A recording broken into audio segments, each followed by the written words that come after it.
mada yetu tulikuwa tunazungumzia, je, huyu Yesu Qur'ani imemzungumzia aje, au Uislamu wanamzungumzia aje huyu Yesu?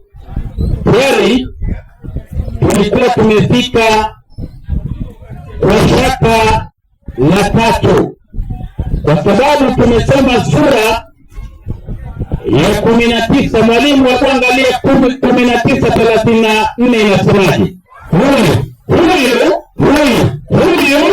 ndiye Isa bin Maryam. Huyu ndiye Isa bin Maryam.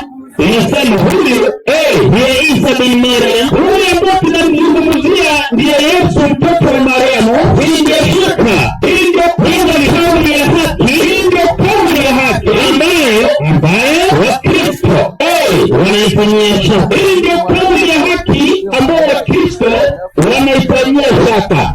Tutapata shaka la kwanza ni kumwita Mungu. Hii ni shaka la kwanza. Tutapata shaka la pili ni kumwita mtoto wa Mungu. Na hili shaka la kwanza, Waislamu hawakubali ya kwamba Yesu ni Mungu, wala Waislamu hawakubali ya kwamba Yesu ni mtoto wa Mungu. Kwa hivyo tulikuwa tunaangalia kauli shaka ya tatu, na shaka ya tatu tunaipata katika Qur'ani sura ya 4 aya ya 157. Kwa ajili ya kusema kwao, sisi tumemuona Masihi Isa mwana wa Maryam. Shaka la tatu ya kuwa walisema ya kwamba wamemuua Yesu mtoto wa Maryam. Ili jambo la kusema ya kwamba Yesu kauawa ni shaka.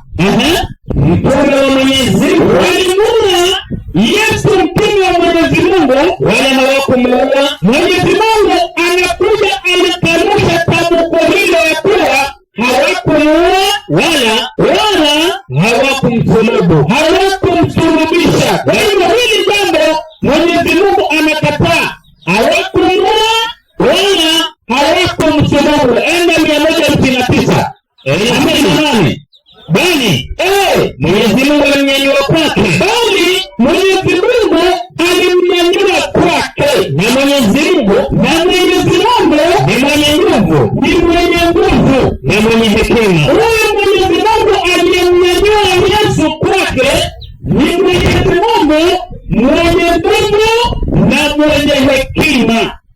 41:63 inasemaje? 41:63 Al-Karim. Inasema baada ya umbu billahi samiul alim minash shaitanir rajim.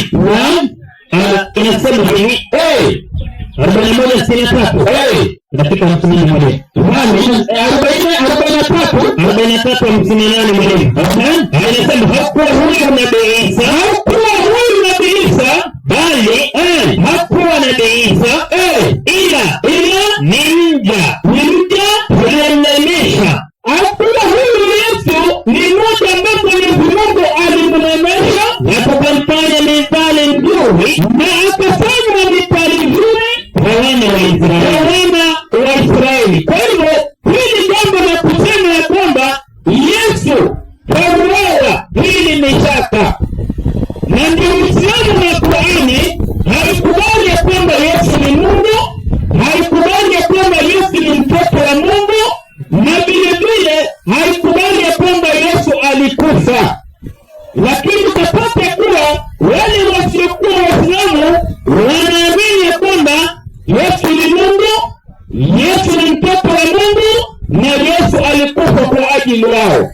Kwa haya maneno Uislamu unakuja unapinga. Hebu tuangalie sifa nyingine ambayo Uislamu unamzungumzia Yesu ni sifa ipi? 3:49 Qur'an. 3:49 Al-Karim. Inasemaje? Inasema baada ya billahi samiul alim minash shaitanir rajim. Safi. Anasema hivi mwalimu wangu.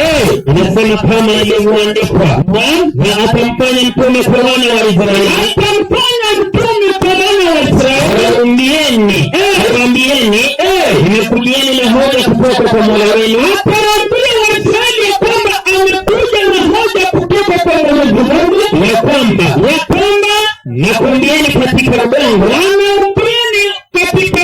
anachukua udongo na anaumba ndege kama sura ya ndege, inakuwa kama sura ya ndege, kisha anampulizia anakuwa ndege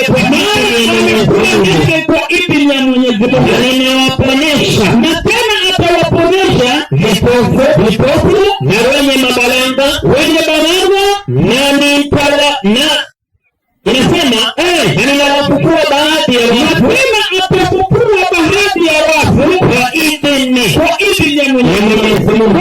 Qur'ani inamtambua Yesu kuwa ni mtume, na Qur'ani inasema kwamba miujiza Yesu atafanya miujiza, na miongoni mwa miujiza ambayo Yesu atafanya, Yesu atachukua udongo. Baada ya kuchukua udongo ataitengeneza na akaiunda kwa mfano wa ndege na akaipulizia pumzi na ikawa hai kwa uwezo wa Mwenyezi Mungu. Hili jambo hauwezi kupata kwa Biblia mpaka kiyama lisimame. Vile vile anasema ya kwamba huyu Yesu ataponyesha wagonjwa, wale ambao wenye balaa, wale ambao vipofu, na vile vile atafufua baadhi ya wafu. Haya ni maneno ambayo Qur'ani inamzungumzia Yesu. Kwa hivyo wale wanaosema ya kwamba Yesu, Waislamu hawamtambui Yesu, basi hawa wanasema uongo. Hili jambo hawana nao ukweli nao. Na mmesikiza maneno ambao Yesu mwenyewe anazungumza na Mwenyezi Mungu anamzungumzia Yesu. Na huyu Yesu, hebu tuangalie yeye na wanafunzi wake walikuwa ni wajizi gani? Hebu tuangalie. Mwalimu, utanisomea Qur'an sura ya 3 aya yake 51 mpaka 52. Baruani inasema kama ilivyoandikwa. Anasema hili, inasemaje? 51 al-Karim. Inasema hakika Mwenyezi Mungu ni Mola wangu mlezi. Yesu anasema kwa hakika Mwenyezi Mungu ni Mola wangu mlezi na ni Mola wenu mlezi, na pia vile vile ni Mola wenu mlezi. Basi mwabuduni yeye. Yesu anasema watu wamwabudu Mwenyezi Mungu. Hii ndiyo kauli, yani kauli ya haki. Hii ndiyo njia iliyonyooka. Kauli ya haki na tena njia iliyonyooka ni kumwabudu Mwenyezi Mungu, sio kumwabudu Yesu. Isa alipohisi kwa kati yao kwa nafakiri, Isa alipoangalia kwamba baada ya kuambia haya maneno ikawa ndani yao kuna ukafiri, alisema nani wasaidizi wangu kwa Mwenyezi Mungu? Yesu ameuliza wasaidizi wake kwamba katikati yenu hapa nani wasaidizi watakuwa wasaidizi wangu kutangaza maneno ya Mungu? Wanafunzi wake wakasema, wanafunzi wa Yesu wakamwambia Yesu, sisi wanafunzi wako wasaidizi wa Mwenyezi Mungu. Yaani ni wasaidizi wa kutangaza dini ya Mwenyezi Mungu. Wamwamini Mwenyezi Mungu. Wanafunzi wa Yesu wanasema wamemwamini Mwenyezi Mungu. Nashuhudia kwamba, na tena washuhudia kwamba sisi hakika sisi na Waislamu. Kwa hiyo wanafunzi wa Yesu pamoja na Yesu, dini yao ilikuwa gani? Waislamu. Itakuwa dini yao ilikuwa dini gani? Waislamu. Kwa sababu sisi Waislamu tunasema Yesu alikuwa ni mwenzetu. Katika hali ya kuwa mwenzetu, alitangaza itikadi ya kuwa Mungu ambaye anafaa kuabudiwa ni moja. 43:63 mwalimu. 43:63 unasemaje? Anasema kama ilivyoandikwa. Anasema hivi mwalimu wangu.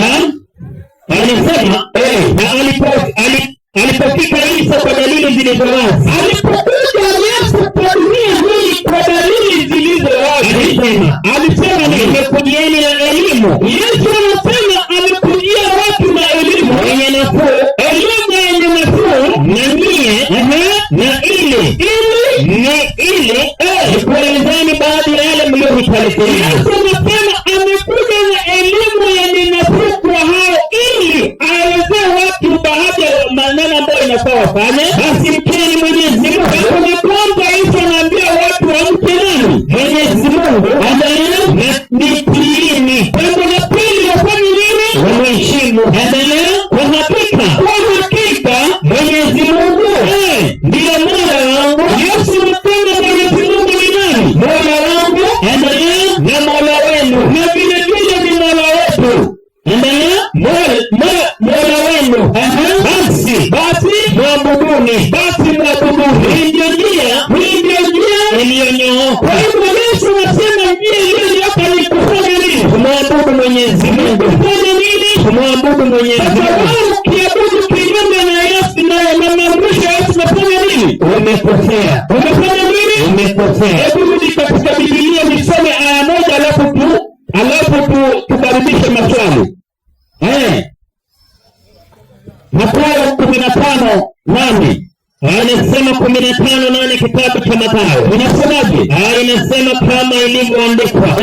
Anasema hivi mwalimu wangu. Anasema watu hawa waniheshimu kwa midomo. Yaani kuna watu ambao wanamheshimu Yesu kwa nini? Kwa midomo. Endelea. Ila mioyo yao, lakini mioyo yao iko mbali nami. Iko mbali na nani? Na Yesu. Hebu teremka. Wao huniabudu bure. Wanafanya nini? Wananiabudu bure. Wanafanya nini? Wananiabudu bure. Hebu mtu mwenye anasema Yesu ni Mungu anafanya nini? Anakosea. Anamwabudu bure.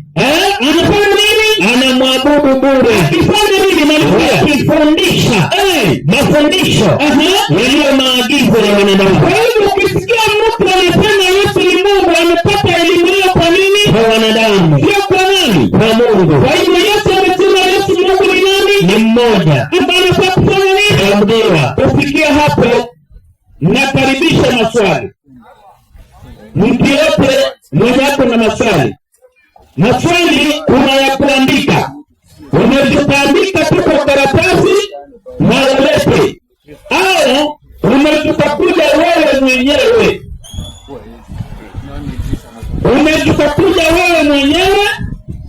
Uulize swali mezani. Au unaweza kuandika.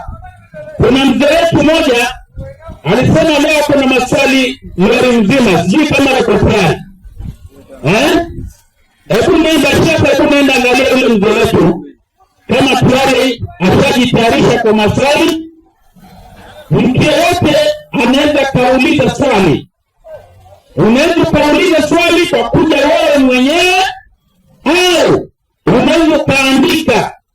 Uandike, sisi tutasoma. Baada ya kusoma tutakuwa ni mwenye kukujibu swali lako au maswali ambayo umeandika. Kwa hivyo tunakaribisha maswali. Ni kipindi cha maswali. Mwalimu, hebu nisomee Petro wa kwanza 4:16. Ikiwa wewe ni Mkristo, Biblia inatuambia kwamba ikiwa wewe ni Mkristo, usione aibu. Yaani Mkristo afai awe na aibu kwa kauli ya Biblia. Naona maswali yamekuja. Mwalimu anataka kwa pamoja, alafu baadaye tutajibu moja kwa moja. Maswali yameingia. Mwenyewe ameandika heading. Anasema maswali kutoka kwa kafiri. Kwa hivyo yeye ni mkafiri. Inatisha. Haya, wacha mkafiri aulize swali. Tusikie kafiri ameuliza swali gani. Hebu kwenda msomee Yuda 1:4 mwalimu. Kwa haraka labda ajui kafiri ni nani. Ajui kafiri ni nani. Wacha msaidie. Alafu kisha mjibu. Nani? Yuda 1:4. Inasemaje? Anasema kama ilivyoandikwa. Wacha nifike pale mwalimu wangu. Kitabu kadogo cha Yuda.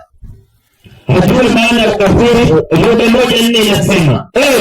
Anasema Yuda 1:4. Anasema hivi. Kwa maana kuna watu waliojiingiza kwa siri. Kwa maana kwa sababu kuna watu ambao watu walioandikiwa tangu zamani, hao watu wametajwa na wameandikwa tangu zamani. Hukumu hii makafiri wabadilia neema ya Mungu, wanabadilisha neema ya Mungu, wanabadili neema ya Mungu wetu, wanabadilisha neema ya Mungu wetu kwa ufisadi. Kwa nini ufisadi? Yaani 5:75 nao mtana yeye mtana nani? Yeye aliye Mungu wa pekee yake, wanamtana yeye aliye Mungu pekee yake Mola na Bwana wetu Yesu Kristo. Vile vile wanamtana na nani? Yesu Kristo. Wanamtana na Yesu kafiri. Hebu nisomee 5 ni mpingaji. 73 Qur'an. Wacha twende kwa maswali moja. Sababu ya muda. Naam. La kwanza nafikiria ni lile. Mbona Waislamu mnawaita Wakristo kafiri? Ndio swali la kwanza. Okay, kama ilivyoandikwa. Kama yote alafu tajibu moja kwa moja. Mbona mnakashifu sanamu? Swali zuri sana. Na katika msikiti, yaani kuangalia juu ya msikiti, kuna nyota na kuna mwezi. Safi. Swali la 3. Mbona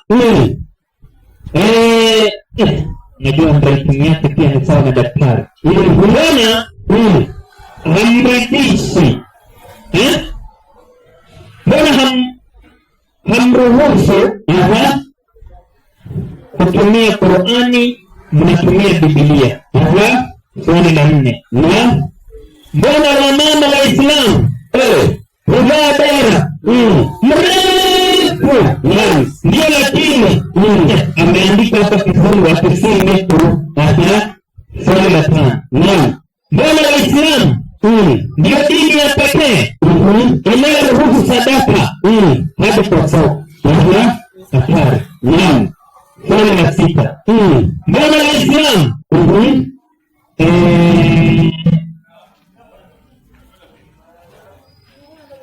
mbona Waislamu kazi yao kupokea vitani na Waarabu ndio kutoa futari? Hapa ni watu futari hatari. Mbona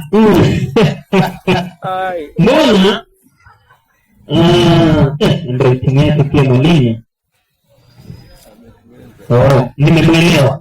Swali la 7 nauliza, mbona Waislamu na wanawake, yaani Waislamu wa kiume na wanawake hawaruhusiwi kutangamana wakiwa msikitini? Okay, nimemuelewa hivyo. Nafikiri ni maswali 7. Kwa hivyo haya maswali 7 utajibu kwa kuna mengine nyuma. Okay, ni 15. Je, hela za Mkristo ataenda motoni? Na hela za Muislamu ataenda mbinguni? Swali la 9. Je, hikma inapatikana wapi kwenye vitabu vitakatifu, Biblia au Qur'an? Swali la 10. Mbona mnafunga mchana na mnakula usiku? Yaani mnafunga mchana, mnakula usiku. Nafikiri maswali imeisha.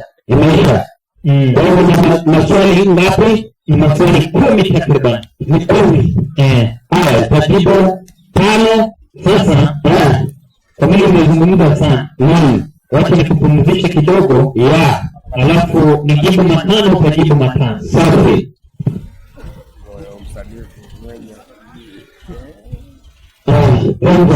Nikamshukuru Mwenyezi Mungu ambaye amekuwezesha kusimama mbele ya watu na kuweza kufundisha.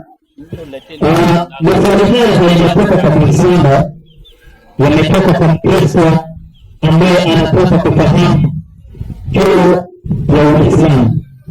Lakini mwalimu, safi, kabla sijaanza kujibu, na hata nipo tu dakika mbili nizungumze kitu. Hamna neno kaka. Kuna maneno mazuri sana mmeyazungumza na kwa yake hivyo hewani huenda tukaeleweka vibaya. Si kweli?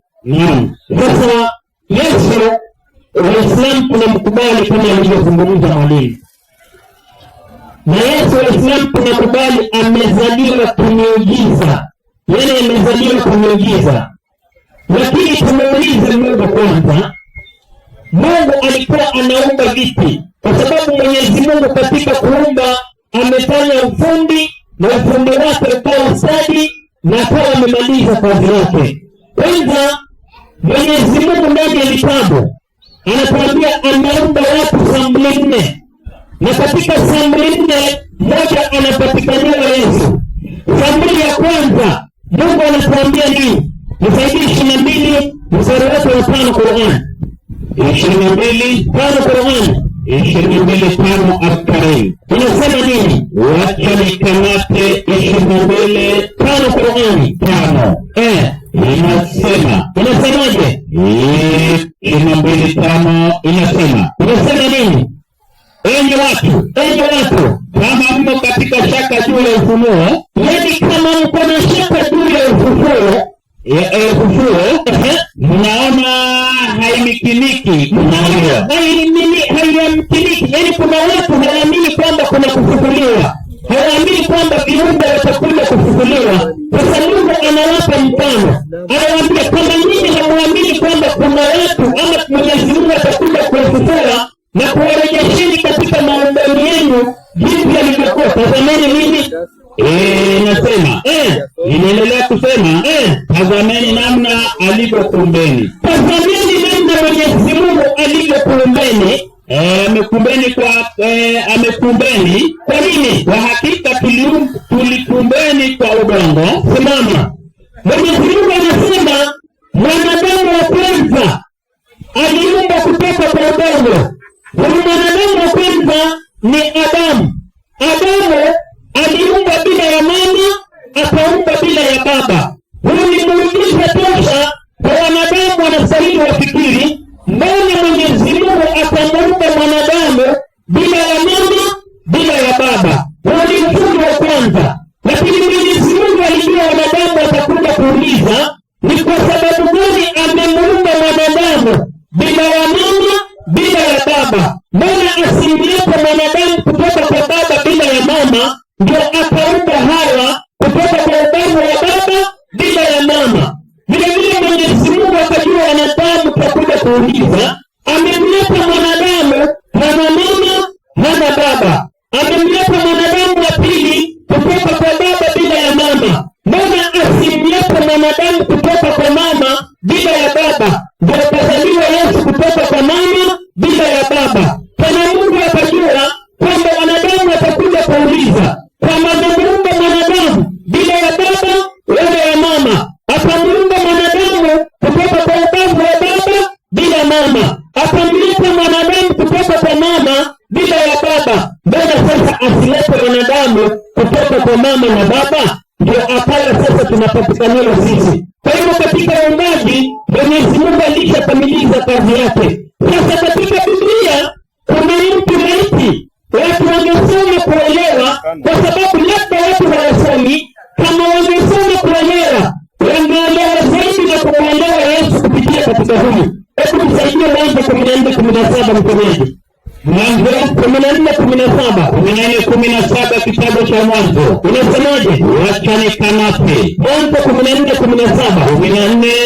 14:17 inasema. Unasemaje? 14:17 Mwanzo inasema Abrahamu aliporudi kutoka kumpiga hao Kedorlaoma na wale wafalme waliokuwa pamoja naye. Yaani Abrahamu alipokuwa akitoka kupigana na wale wafalme watano katika Kapernaum, mfalme wa Sodom, kuna mfalme mmoja wa Sodomu akatoka kamlaki katika bonde la Shawe. Huyu mfalme wa Sodomu akatokeza akamlaki Ibrahimu.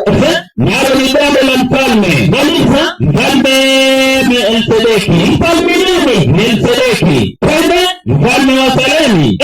Akaleta mkate na divai. Kumbe huyu mfalme Melkisedeki, mfalme wa Salemi,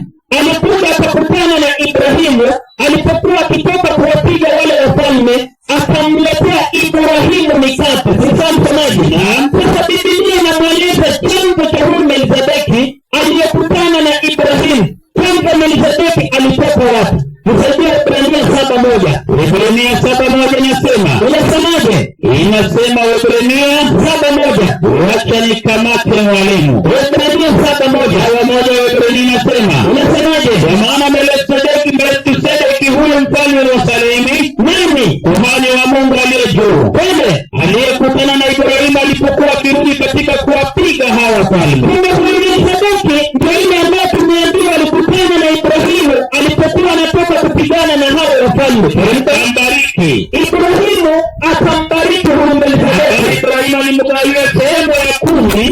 Ibrahimu alimgawia sehemu ya 10 ya ile mali ya vitu vyote. Alipigana kule akawanyang'anya wale wafalme, akamgawia huyu Melkisedeki. Tafsiri ya jina lake la kwanza ni mfalme wa haki. Pale msemaji. Tafsiri ya jina lake ni nani? Ni mfalme wa haki, tena mfalme wa amani. Kumbe huyu Melkisedeki ni mfalme wa haki, tena ni mfalme wa amani. Maana yake mfalme wa amani. Maana yake mfalme wa amani. Hana baba. Rudia tena. Hana baba. Melkisedeki hana nani? Hana baba. Melkisedeki hana nani? Hana baba. Teremka. Hana mama. Melkisedeki hana nani? Hana mama. Yesu alikuwa na mama. Alikuwa naye mwana. Yesu alikuwa na mama. Alikuwa naye. Melkisedeki hana nani? Hana mama. Wala hana nani? Hana baba. Teremka. Wala wazazi. Melkisedeki hana nani? Hana wazazi. Teremka. Hana mwanzo wake. Melkisedeki hana nini? Hana mwanzo wa siku zake. Wala mwisho wa uhai wake. Tungeelewa maandiko. Tungeelewa maandiko. Sasa huyu hana baba, hana mama. Naye sasa tumuite ama tumuweke katika mfano wa nini? Sasa katika kujibu maswali, swali la kwanza moja kwa moja muulizaji ameuliza, kwa nini wanawake wa Kiislamu wanakuwa wamejistiri au wanakuwa wamevaa nguo ndefu kama alivyofanya nini? Kama alivyofafanua. Ni sawa? Sasa ni kwa sababu gani? Kwanza nisaidie kitabu kinaitwa Methali. Methali 31:11. Methali 31:11. Kitabu ni cha Methali 31:11. Methali 31:11. Wacha nikamate mwalimu. Kitabu ni cha Methali 31:11. Wacha niangalie mabolezo.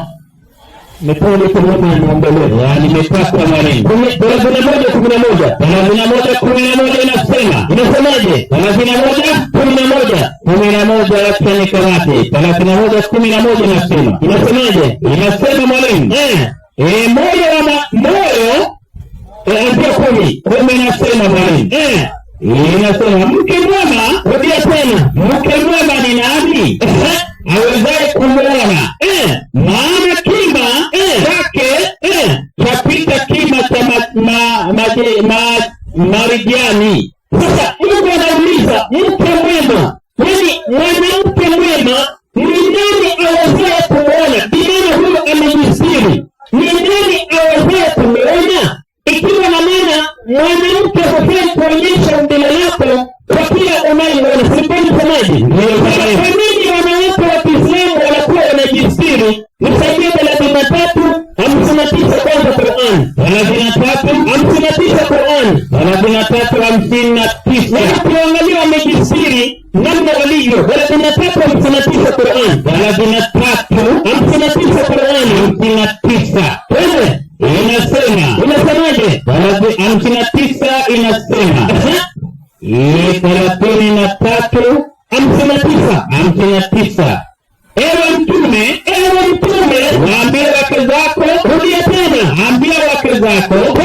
Na binti zako. Na wanadada wako. Na wanawake wa Kiislamu wengine. Rudia tena. Wanawake wa Kiislamu wengine. Wanawake wa Kiislamu wengine. Wafanyinie. Waambie wajiteremshie uzuri nguo zao. Kumbe wanawake wa Kiislamu tunaambiwa wateremshe nini? Wateremshe uzuri nguo zao. Kumbe nguo zao zile refu. Ni sawa?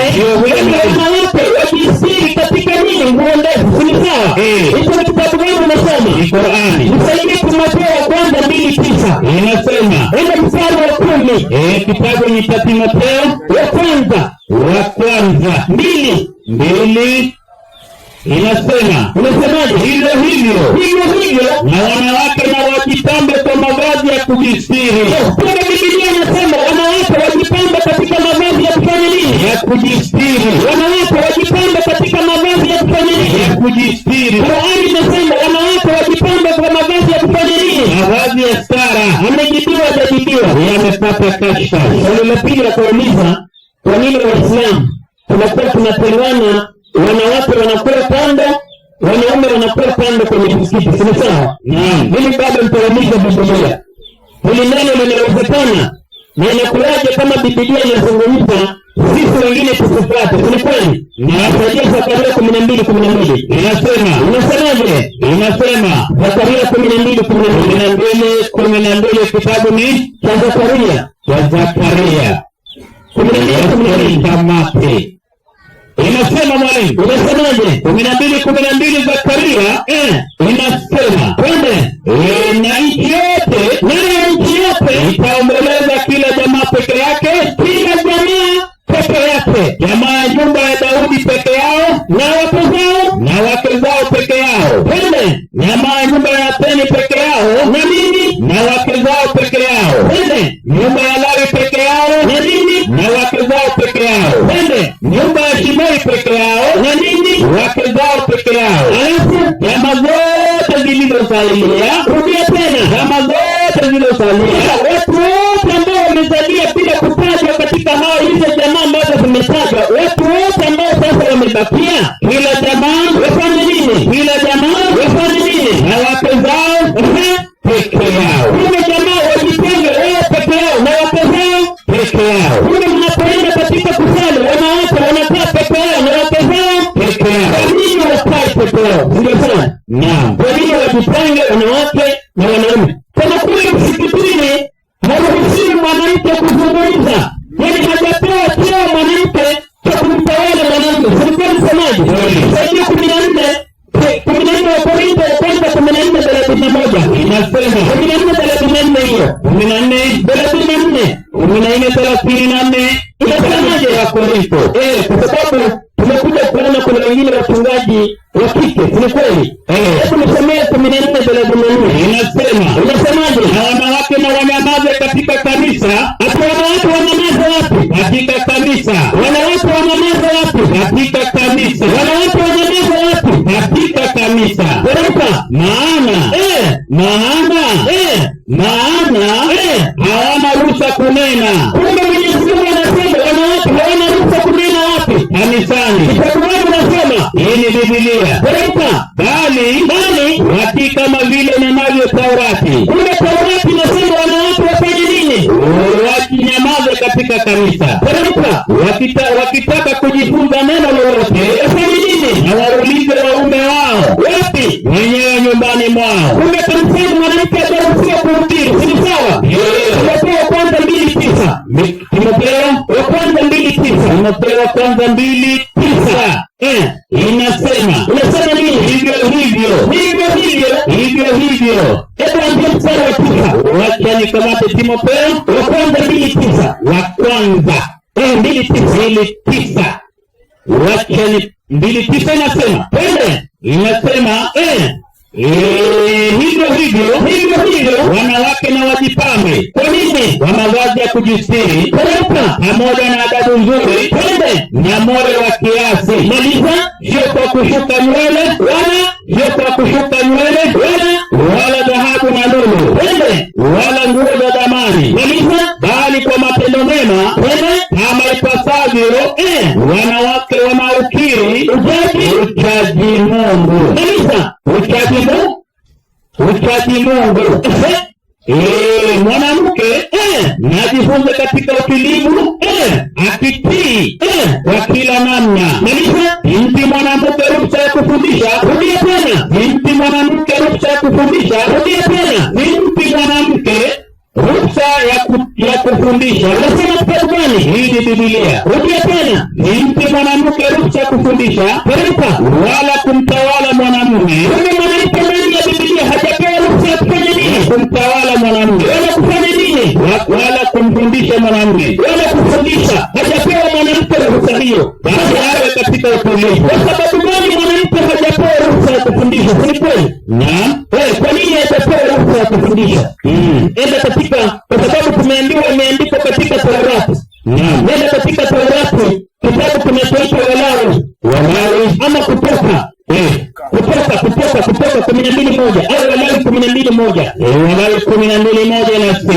inasema nini? Walawi 12:1. 12.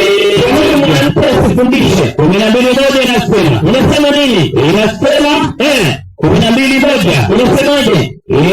Kisha akanena na Musa na kumwambia nini? Nena na hao ama Waisraeli fanye nini? Waambie mwanamke akitunga mimba, mwanamke anapotunga mimba na kumzaa mtoto mwanamume na kumzaa mtoto mwanamume, ndipo atakuwa najisi siku 7. Kumbe anakuwa mchafu siku ngapi? 7. Teremka 7 katika siku za kupendwa kwake kwa ajili ya hedhi. Ndivyo atakavyokuwa maji siku 8. Mtoto atatahiriwa ngozi na zunga lake.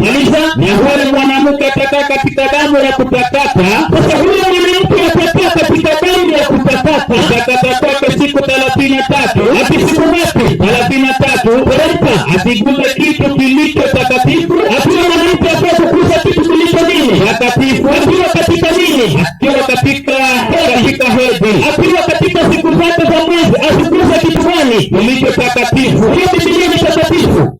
Ni takatifu. Kwa hiyo mwanamke haruhusiwi kugusa akiwa katika nini? Akiwa katika hedhi. Siku ngapi? 33. Siku 33 mwanamke akitoka damu hapaswi kugusa nini? Kilicho takatifu. Sasa kila mwezi tunaona kama wewe ni padri wa kike ama mchungaji, hatujaona hiyo breki. Unawabili kila siku. Tunaambia usiguse kitu kitakatifu. Wewe usiingie hata mahali patakatifu. Hebu teremka chini kidogo msomaji. Inasema nini? Kisha inaendelea kisha hizo siku za kutakazwa kwetu zitakapotimia, ndio atafanya nini? Ajili ya mwana au binti. Hiyo ndio siku atakuwa ametakasika. Sasa huyo amejibiwa hivyo. Ni sawa? Naam. Akauliza swali la 3 nijibu. Akauliza Waislamu na Wakristo nani wataenda mbinguni? Wanauliza hivyo. Yaani kwa maana peponi watu 8 wataenda. Na hiyo pepo inakaaje? Ni kweli? Sasa kwanza mimi nitakupa kwa vitu vya Waislamu. Waislamu sisi hatuna wasiwasi, kwa sababu maandiko yako wazi yanazungumza toleransi, kwamba wewe Muislamu utakavyotenda mambo ambayo Mwenyezi Mungu kaamrisha, ukaamini vile Mwenyezi Mungu anavyotaka. Mwenyezi Mungu alituahidi nini? Utajua 43:68 Qur'an. 43:68 Qur'an. 43:68 Al-Karim. Inasema nini? 43:68 Qur'an. 68. Inasema nini? Enyi waja wangu mlio wazuri, hamtakuwa na hofu siku hiyo. Kumbe Mungu anasema hatutakuwa na hofu siku hiyo ya kiyama, wala hamtahuzunika. Wala siku hiyo Waislamu hatutahuzunika. Waja wangu ambao waliziamini aya zetu. Kumbe waja wa Mwenyezi Mungu walioamini aya za nani? Aya za Mwenyezi Mungu. Na walikuwa Waislamu kamili. Walikuwa kina nani? Waislamu kamili. Walikuwa kina nani? Waislamu kamili. Teremka. Ingieni bustanini peponi. Kumbe Mungu anasema Waislamu wataingia wapi? Peponi. Wataingia wapi? Peponi. Wao nyinyi na wake zenu. Kumbe Waislamu wanawake na wanaume wanaingia wapi? Peponi. Kumbe wanaenda kufanya nini? Malisa. Mtafurahishwa humo. Kumbe kule tunaenda kufanya nini? Mtafurahishwa humo. Malisa. Watakuwa wanapitishiwa sahani za nini? Za dhahabu na nini? Na vikombe vya dhahabu na vitakuwamo ambavyo nafsi zinavipenda. Kumbe Muislamu kupenda matendo mema, Mungu amekuahidi nini? Amekuahidi mambo mazuri peponi. Sawa? Kwa hivyo Waislamu tumeahidiwa pepo. Sio kwamba pepo hii inahidiwa kila Muislamu. Imeweka sawa. Hebu msaidia 40 Qur'an. 44 hii hapo sio kwa ajili ya kila Muislamu. Msaidia 40 Qur'an. 40 inasema. Unasemaje? 40 Qur'an inasema.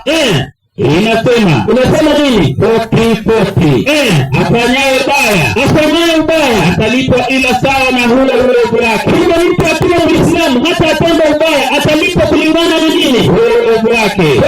Afanyaye wema, kumbe anayefanya wema akiwa mwanaume au mwanamke, naye ni Muislamu, naye ni nani? Hao wataingia wa peponi waruzukiwe humo bila hisabu. Mungu akitenda mema, ikiwa ni Muislamu mwanamke au mwanaume, Mungu atasema wanaingia wapi? Wanaingia peponi. Wanaingia wapi? Peponi. Sasa huo bila hisabu ndio kile kitu ambacho mtu anatafuta, kwa sababu duniani tunapita, lakini mwisho kuna maisha yasiyoisha, maisha ambayo hakuna kufa, hakuna kugonjeka, hakuna yani ni maisha yasiyokuwa na mwisho. Sasa Mungu anatuahidi sisi Waislamu kabisa tumepewa pepo. Sasa kwa mujibu wa Kristo hilo ungekuwa karibu ndio ungetusaidia nalo, lakini ile mimi sitakujibia. Mwenyewe utatafuta uangalie kwamba usimani utaenda ama utaenda wapi. Lakini msemaji, naam msemaji, uko kwa meza? Niko kabisa. Sasa nijibu swali la 4. Naam. Swali la 4.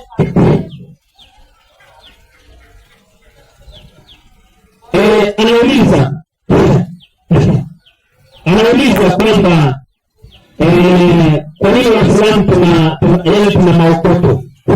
Ndio tunachukua sadaka. Sio kweli? Naam. Lakini kuulize bila hata kuangalia maandiko, Wakristo wachukua sadaka? Hiyo inanishinda kujibu. Jibu swali kwa hilo.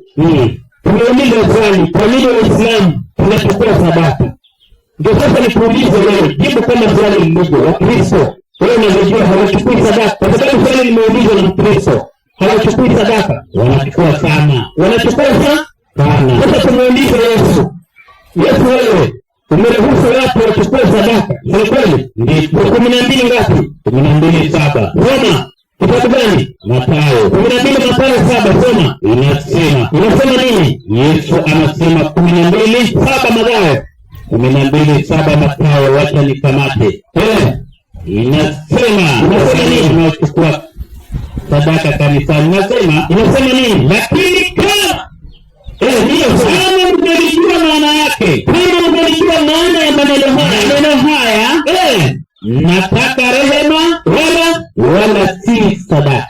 Yesu anasema anataka nini? Hataki sadaka, anataka rehema. Kumbe Yesu hataki nini? Hataki sadaka. Sasa Waislamu sisi tunachukua sadaka, lakini kazi ya sadaka kwa Waislamu, kazi ya sadaka wanapochukua Waislamu ndio sadaka inakuwa na kazi gani? Chukua Qur'ani 9:60. Qur'ani nimefika mwalimu. Soma 9:60 sura At-Tauba 9:60. Wacha nifike mwalimu. Hiyo sadaka ina kazi gani? Sadaka, rudia tena. Inasema sadaka 9:60 imefika. Sadaka upewa. Nataka usome pole mwalimu. Sadaka, rudia tena. Sadaka imetajwa nini? Sadaka imetajwa nini? Sadaka ya upewa watu hao. Sasa sadaka, unapoona Waislamu wanachukua sadaka ni kwa ajili ya huruma. Mungu anasema sadaka upewa watu hao. Kuna nani?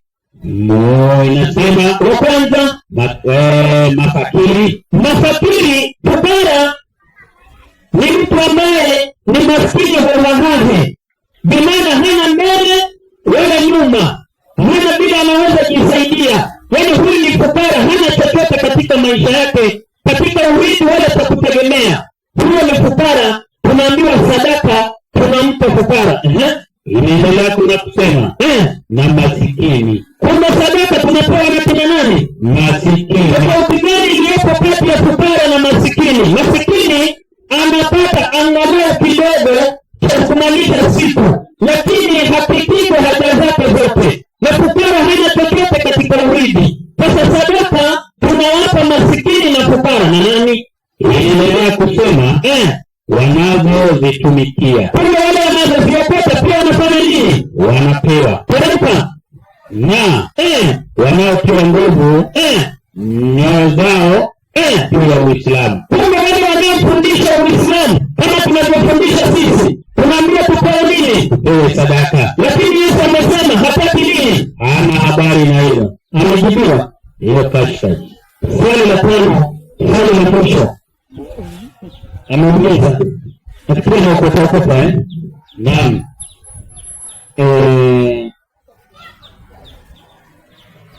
Nauliza kuhusu mambo mengine. Mbona Waislamu tunatumia Biblia na Qur'ani katika kufundisha? Ndio akameuliza, mbona tusitumie Qur'ani tu? Nafikiri kwa kirefu mmojaji umekuwa makini swali hili jana, nilikuwa nimejibu kwa ufasaha sana. Ni kwa nini Waislamu tunasoma Biblia? Kwanza, unaposikia neno Biblia ni neno la Kiswahili. Ni neno la Kiswahili ambalo linatokana na neno la Kiingereza Bible. Neno Bible linatoka, hata kumuuliza yule mwanafunzi wa form 1 ambaye ameanza kufanya introduction of Bible, atakwambia Biblia ni neno la Kigiriki. It is a Latin word. Ni neno la Kilatini ambalo linamaanisha nini? Nichukulia Biblia Kisabato, Biblia Habari Njema, nifungulie kwenye Dibaji, nisomee fungu nambari 1. Inasema Biblia inasema nini? Inasema kwamba sisi Waislamu, unaposema kwamba tunasoma Biblia kwanza unakosea. Unapokwenda hujaelewa Biblia maana yake nini. Sasa sema neno Biblia. Rudia tena. Neno Biblia linatokana na lugha ya Kigiriki. Kama neno Biblia sio neno la Kiswahili wala Kiingereza, linatokana na neno la Kigiriki. Biblia inaitwa Biblia, yani Biblios au Biblika. Hata ukifungua Biblia mwanzo utaona hapo chini imeandika Biblika, maana yake neno ambalo linamaanisha nini? Maana yake ni vitabu. Kumbe Biblia maana yake ni mkusanyiko wa nini? Ya vitabu. It's a collection of books. Yani Biblia ni mkusanyiko wa vitabu katika jalada moja. Ndio maana ukienda ndani utapata kitabu cha Musa, kinaitwaje? Inaitwa Taurati. Ukienda ndani utapata kitabu cha Daudi, kinaitwaje? Zaburi. Ukienda ndani utapata kitabu cha Yesu, kinaitwaje? Injili. Sasa katika mkusanyiko wa hivi vitabu vyote ndio ikaitwa Biblia. Sasa kwa sababu gani sisi Waislamu tusome Biblia? Nisaidie tatu Qur'an. Tatu Al-Karim. Unasema nini? Tatu Al-Karim. Wacha nikamate mwalimu. Ndio hapo nikupe mfano. Inasema tatu Al-Karim inasema nini? Tatu. Amekuteremshia kitabu kwa haki. Kumbe Muhammad ameteremshiwa kitabu kwa haki. Kinachosadikisha aliyokuwa kabla yake. Kumbe kitabu Qur'ani kinakubali vitabu vilivyokuwa kabla ya nani? Kabla yake. Na kabla ya Qur'ani kulikuwa na kitabu cha nani? Kabla ya Qur'ani ilikuwa Taurati. Na kitabu gani? Injili. Na kitabu gani? Zaburi. Na hivi vitabu tumepata vimekusanywa, vimewekwa ndani ya nini? Ya Biblia. Sisi tutafuta habari za Musa, tunaenda katika kitabu kinachoitwaje? Taurati. Injili, maneno ya Yesu, tunaenda katika Injili. Zaburi, maneno ya Daudi, tunapata katika nini? Katika huo mkusanyiko na mpangilio wa aina hiyo. Hiyo ndio sababu tu sisi tunatafuta kule habari za Musa, habari za Yesu na habari za Daudi. Sasa mwalimu, nafikiri nimejibu matano. Nikupe matano. Yes. Nikupe mfano wa matano. Kama kuna mengine, sababu ilikuwa tu hapa wiki moja, lakini kwa sababu ya dharura tunamaliza leo. Unless kuna mpangilio mwingine tunaweza angalia, lakini tunamaliza leo. Kama kuna maswali yaje.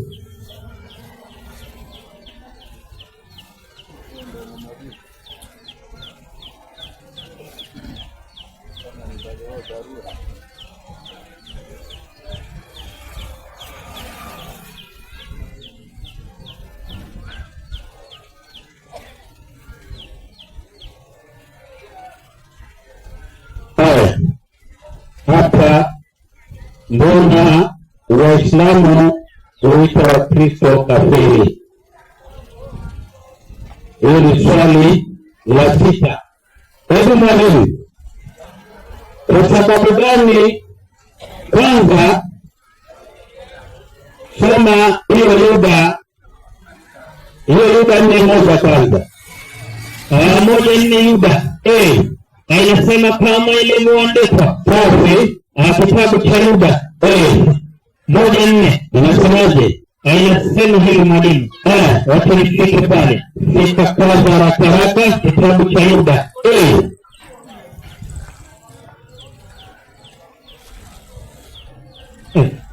Kuna kimejificha wapi?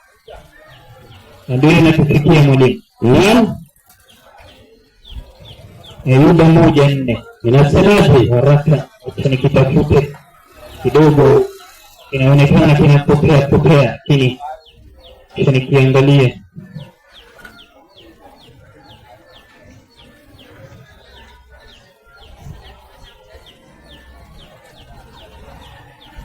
Yuda 1:4 inasema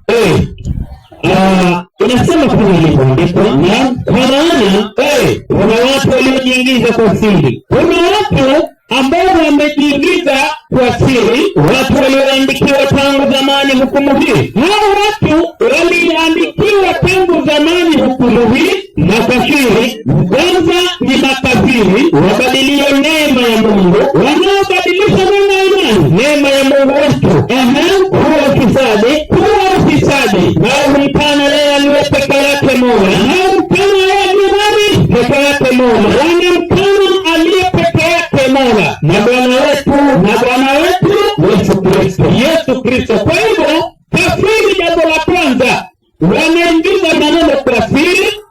Katika hali ya kuingiza maneno kwa siri, wanamkana Mwenyezi Mungu. Wakati wanamkana Mwenyezi Mungu, wanakana neema zake, na huku pia wanamkana Yesu Kristo. Hebu tuangalie wanaomkana neema ya Mwenyezi Mungu ni watu gani? Wakorintho wa kwanza 1:25. Kwa sababu ya upumbavu wa Mungu, Biblia inatumika na watu gani mwalimu? Wakristo. Kwa hivyo Wakristo wanasema kwa sababu gani? Kwa sababu ya upumbavu wa Mungu. Jambo la kwanza, Wakristo wanasema Mungu ni mpumbavu. Endelea soma mwalimu. Kwa sababu ya upumbavu wa Mungu. Kwa sababu ya upumbavu wa Mungu una hekima zaidi ya wanadamu. Kwani Mungu ni mpumbavu na upumbavu wake una hekima zaidi ya mwanadamu. Endelea. Inaendelea inasema kama ilivyoandikwa. Inasema na udhaifu wa Mungu. Bwana anasema kwamba Mungu ana nini? Udhaifu. Aliye na udhaifu anaweza kuwa na neno kweli? Hana. Kwa hivyo hili ni jambo la kwanza. Kwa hivyo sisi Waislamu hatusemi Mungu ni mpumbavu, lakini katika Biblia tumepata kwamba Mungu ni nani? Mungu ni mmoja. Mungu ni mpumbavu katika Biblia. Kama dini wanakaa sehemu. Kaa sawa bwana. Kwa hivyo wanaosema Mungu ni mpumbavu inapatikana katika nini? Biblia. Katika Biblia. Hebu tuangalie. Huyu Yesu unaonekana aje neema ya Yesu. Hebu tuangalie. Unaonekanaje neema ya Yesu? Mwalimu, hebu nenda katika kitabu cha Yohana 27 inasemaje? 27. 27 Yohana. Naam, inasema kama ilivyoandikwa. Naam. Inasema na ile leso. Iliyokuwapo. Hiyo ni gani mwalimu? 27. 27 wanatafuta. Naam. Yesu akajibu akamwambia. Yesu akamwambia, Yesu akamwambia, 20:17 inasema, naam, Yesu akamwambia. Yesu anasema usinishike. Yesu anasema anaambia nao watu ya kwamba msinishike, kwa maana sijapaa juu kwenda kwa Baba. Kwa maana sijapaa juu kwenda kwa Baba, lakini nenda kwa ndugu zangu kawaambie, ninapaa kwenda kwa Baba yangu, naye ni Baba yenu, Baba yenu. Kwa hiyo Yesu anamtambua nani? Mungu. Anamtambua Mungu. Kwa Mungu wangu, naye ni Mungu wenu, naye ni Mungu wangu. Kwa hiyo Yesu ni Mungu wetu na pia ni Mungu wake. Hebu tuangalie Biblia inasemaje. Tito 2:13. Tukilitazamia tumaini lenye baraka. Hapa kwa Biblia tunasikia kwamba tukilitazamia tumaini lenye baraka na mafungo yetu kwa Yesu Kristo. Mungu mkuu. Na Mwokozi wetu. Kwa hivyo hapa katika Biblia wanasema kwamba Yesu ni Mungu mkuu. Na Yesu anasema Mungu ni mmoja. Hapa tunapata ya kwamba ukafiri inatokelezea. Hebu nenda katika 5:73 Qur'an. 5:73. Anasema hivi, unasemaje? Wamekufuru. Wale waliosema Mwenyezi Mungu ni mmoja katika wale waungu. Mwenyezi Mungu ni mmoja katika nini? Wale waungu watatu. Wale ndio watatu wao. Watu gani jamani? Watatu wao. Hapa ninaleta ukafiri wa nini? Wa kumkana Mungu. Akasema tena, mbona swali lingine nasema, mbona mnakashifu sanamu na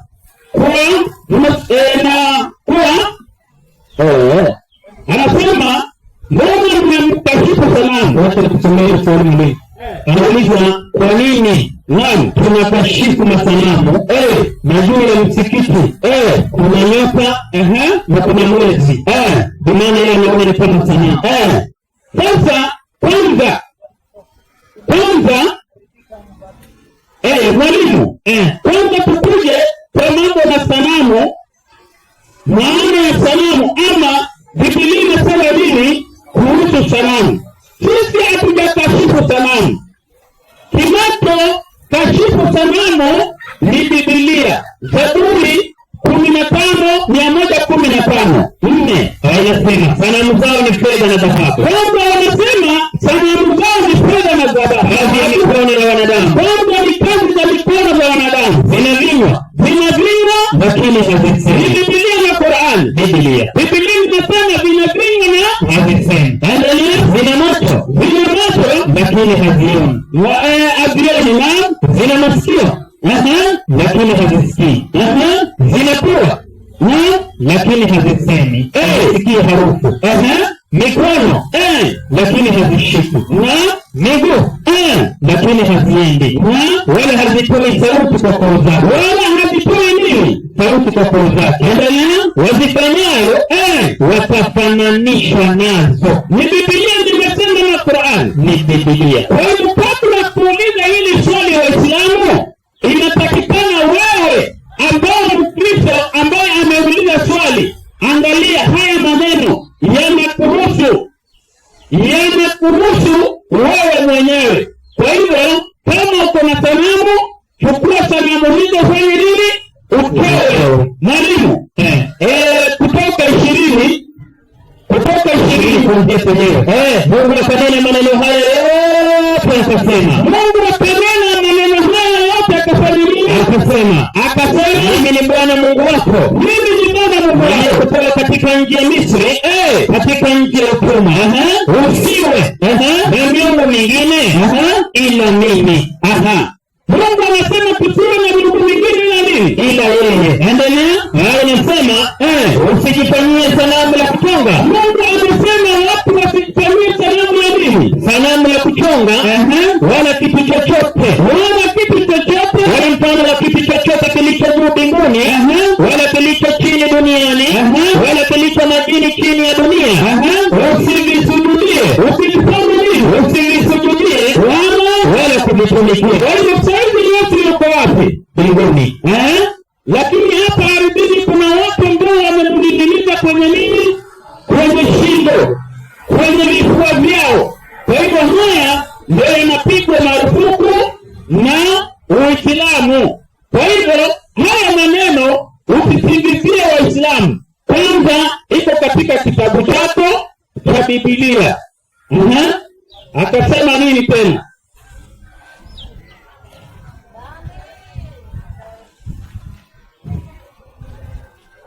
Walimu ambaye tunataka ndani inaleta tatanishi. Inasema mbona pesa nikusomee. Hii inaleta shida hii. Unajua ni daktari. Ni daktari. Daktari. Daktari.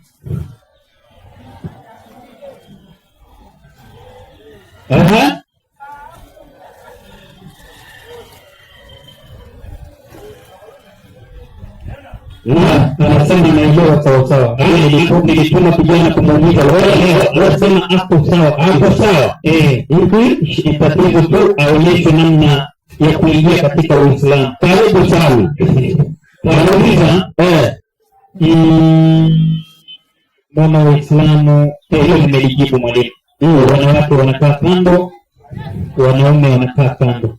Alafu kuna swali la kivushi.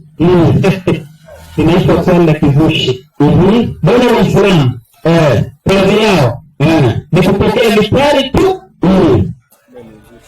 Uarabuni wala hawakui. Naitwa swali la kivushi. Mwalimu, ni swali la kijamii.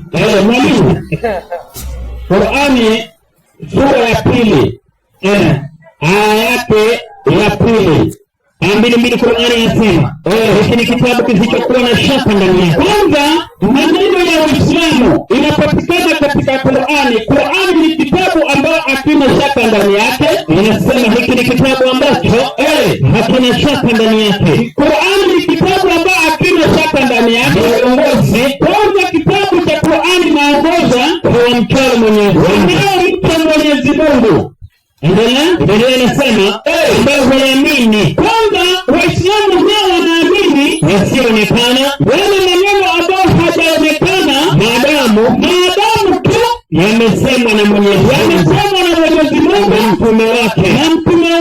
Kusimamisha sala na vile vile wanafanya nini? Wanasimamisha sala na hutoa katika yale tuliyowapa. Hapo kuna Waarabu walimu? Hakuna. Hapo kuna Waarabu? Hakuna. Sasa aje hapa tuambie hii ya kutoka Uarabuni na kupokea yeye amepata wapi? Hatari. Hii aje tu atuambie hii ya kutoka Arabuni amepata wapi? Alafu kuna swali la mwisho na nafikiria pia ni swali linaloitwa swali ambalo hii ni maswala fikia. Maswala ya fikhi. Mbona hikma hikma inapatikana wapi? Kwenye vitabu Qur'ani au Biblia. Hikma. Hapo ameuliza swali kwanza. Kwanza hikma maana yake nini? Hikma maana yake ni kuhitimisha, kumalizia. Sasa tuangalie kwanza Mwenyezi Mungu anasemaje katika kuhitimiza ama kumalizia. Qur'ani sura ya 5. Na ikiwa katika Qur'ani alisema iko wapi katika nini? Anauliza iko wapi? Ndani ya Biblia au ndani ya Qur'ani? Sasa wote ni mjibu ndani ya Qur'ani. Sura ya 5 aya yake ya 3. Leo 5:3 nasema leo leo inasema kama ilivyoandikwa. Inasema hivi mwalimu wangu na 5:3. Al-Karim inasema hivi leo nimekukamilisheni duniani. Tumesema hikma maana yake ni kufanya nini? Kuhitimisha na maana kukamilisha. Kwa hivyo Mwenyezi Mungu amesema amefanya nini? Leo nimekukamilisheni duniani. Kwa hivyo dunia yetu ambayo ni Uislamu imefanya nini? Imekamilika na tumekutimizieni neema yangu. Mwenyezi Mungu ametimilishia Waislamu nini? Neema yake. Na tumependelea nini? Amependelea Uislamu dini yenu. Kwa hiyo tumehitimishiwa Waislamu kuwa nini? Dini yetu. Sasa kama ana jingine anajua kando na hiyo haja tuambie. nani yameisha. Naam.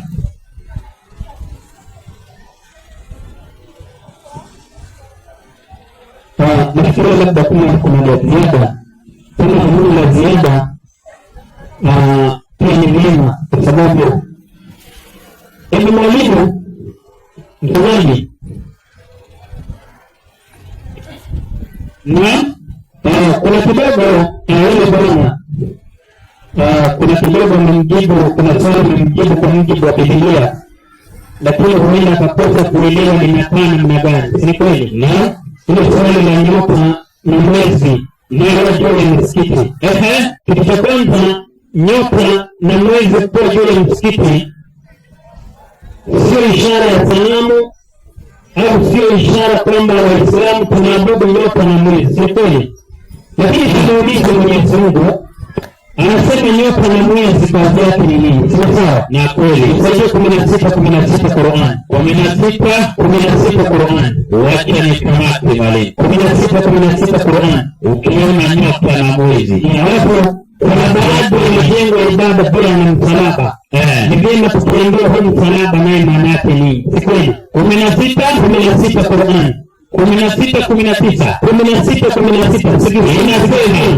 ameweka alama nyingine. Kumbe Mwenyezi Mungu unaposikia alama maana yake ni ishara. Ni kweli? Ameziweka alama zingine na kwa nyota pia wao wanaofuata njia. Kumbe nyota ni alama ya kufuata ama ni mwongozo. Kule msikitini bimaana ni mwongozo mwema. Unapoona ishara ya nyota, huo ni mwongozo ambao Mwenyezi Mungu anasema ametupeni ishara zingine ambazo katika nyota watu wanafuata. Hata ukiangalia wale watu waliotoka Middle East kule Mashariki ya Kati waliokuja kutizama wapi mtoto amezaliwa, walitumia ishara ya nini? Ya nyota. Waliongozwa na nini? Na nyota. Kwa hiyo nyota ni alama ya uongozi kwenye msikiti. Sasa kuna swali lingine ama yamekwisha? Nafikiri yamekwisha. Sasa yule mwenye kuuliza swali, hebu mpe kijana alipo majibu, kwa sababu ndio mwenye nenda amesema ameelewa ama bado? Hajaelewa. Hajaelewa wapi? Anauliza kwa wanawake wakivaa dera, mbona huwa inaonekana hadi ndani? Ndio ile transparent namba tu inalingana na material. Sasa ile swali pia kuuliza. Hii inalingana na material. Transparent ama tu inalingana na material ambayo mliomenunua. Kama ni transparent, hiyo ni hatuwezi laumu fundi ama nani, ni material. Sawa? Sasa producer make comment. Kuna mada ya pili ambayo tulikuwa tumetangaza, na ni vyema pia tufundishe kwa ufupi ili watu waweze kuelewa Muhammad. Tunaposema Muhammad, kwa sababu kuna watu au baadhi ya watu wanapokutana, ima kwa kutoelewa maandiko ama kwa kutoelewa, utapata Mkristo au Muislamu anamwambia mwingine kwamba sisi tunaabudu Yesu, nyinyi mnamwabudu Muhammad. Kwa nini msemaji ushawahi msikia? Kwamba sisi tunamwabudu Yesu, nyinyi mnamwabudu Muhammad. Kwanza kusema kwamba sisi tunamwabudu Muhammad, kwanza hilo ni kosa. Ni kosa la jinai na ni kosa kubwa. Kwa sababu gani? Kwanza Mwenyezi Mungu anasema Muhammad ni nani? Ni kweli? Sura 53 Qur'an. 53 Qur'an. 53 Al-Karim. Kwa Muhammad Mwenyezi Mungu anatuambia yeye ni nani kwanza. Wala hasemi kwa matamanio ya nafsi yake. Wala Muhammad hasemi kwa matamanio ya nafsi yake. Yakuwa anayasema hapo antia mstari wa pili. Inasema nini? Kwamba mtu wenu huyu Nabii Muhammad. Mungu anamwita Muhammad nani? Mtu. Anamwita Muhammad nani? Mtu tena nabii. Anamwita Muhammad mtu. Kwa hiyo kumwabudu Muhammad utakuwa unaabudu nani? Mtu. Unaabudu nani? Mtu. Lakini ibada anayestahili kuabudiwa ni nani? Mungu. Sasa huyu Muhammad kwa Waislamu sisi, Muhammad ni nani? Usaidia 48:28 Qur'an. 48:29. 48:29. 48:29 inasema. Inasema nini? Muhammad. Kwamba Inasema Muhammad ni mtume wa Mwenyezi Mungu. Hebu rudia mwanzo. Inamuita nani? Ni mtume wa Mwenyezi Mungu. Muhammad ni nani? Ni mtume wa Mwenyezi Mungu. Kumbe Muhammad ni mtume wa nani? Wa Mwenyezi Mungu. Kumbe kwa Waislamu sisi Muhammad ni nani? Ni mtume. Muhammad ni nani? Ni mtume. Huyu Muhammad alikuja kufanya kazi gani? Ni kweli? Naam. Nadhani tunatembea vizuri Muhammad kwanza Mungu anasema ni mtu, na mtu ni mwanadamu. Na Muislamu hafai kuelekeza ibada kwa mwanadamu yote isipokuwa nani? Mungu. Mungu anasema kwa kinywa chake kwamba Muhammad ni mtume wa Mwenyezi Mungu. Ni kweli?